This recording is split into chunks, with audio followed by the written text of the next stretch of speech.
আর চিনির মালাই সন্দেশ এই পর্যন্ত এর সাথে মজার সন্দেশ আমি নিজে কিনাও খাইছি না বানাইছি না। প্রথমে 1 কেজি দুধ জায়গার মধ্যে দেখায় একটুখানি জাল হরাম, আমি কিনা লিকুইড দুধটাই জাল হরতাছি।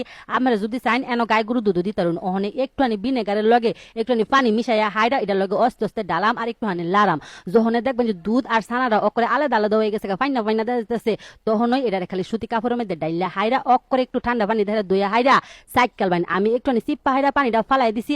আমরা যদি চাইন জুলাইও রাখতে পারুন। দেখছুনি বেলা কত্তানি হইছে একটুখানি চিনি দেখাইরা ওখানে এটা বালা হইরা মধ্যা লইম। যখন দেখবেন যে আডা আডা হয়ে গেছে তখনই বুঝবেন মথা শেষ হয়ে গেছে। ওখানে একটা ড্যাগের মধ্যে আধা কেজি দুধ ডাইলা হাইরা 100 গ্রাম গুঁড়া দুধ মিশাই দিতেছি। গুঁড়া দুধটা দেওয়ার কারণে সে দুধটা জ্বালায় ঘন হইব, বেশিক্ষণ জাল হরুন লাগতো না। ওখানে স্বাদ মতো চিনি দেখাইরা বালা হইরা মিশাই লইছি। বালা হইরা মিশা গেলে ওখানে দুধের ছানাটি দিতেছি। এই পর্যায়ে একটুখানি ধৈর্য ধইরা হাইরা মিশান লাগবো। যদি মিশতো না চা ডাল গুটনি দেখা দিবেন গুড়া। এই দেখছুনি বেলা করে আডা আডা হয়ে গেছে। ওখানে একটা কাগজের মধ্যে একটুখানি ঘি মিশাইয়া হাইরা এবার থয়ে দিছি। জুড়াইয়া হারলে আধা ঘন্টা লেগে ফ্রিজে থয়ে দিছি। অক করে কি সুন্দর হইছে দেখছুনি বেলা মাশাআল্লাহ। উপরে দেখা একটু নাইরল কুরানি দিয়ে দিছি, আমাকে একটু কাইটতে ওই দেখাই কতটা সুন্দর হইছে, গ্রেভি গ্রেভি হইছে। এই পর্যন্ত এর সে মজার সন্দেশ আমি খাইছি না। আর বানানি কিন্তু খুবই সহজ, মাত্র 1.5 লিটার দুধ, গুঁড়া দুধ আর স্বাদ মতো চিনি দেখাই আমি আজকার এই সন্দেশটা বানাইছি। অনেক মজাদার একটা রেসিপি, আমরাও বানায় খাই যে মালাই সন্দেশ। আল্লাহ হাফেজ।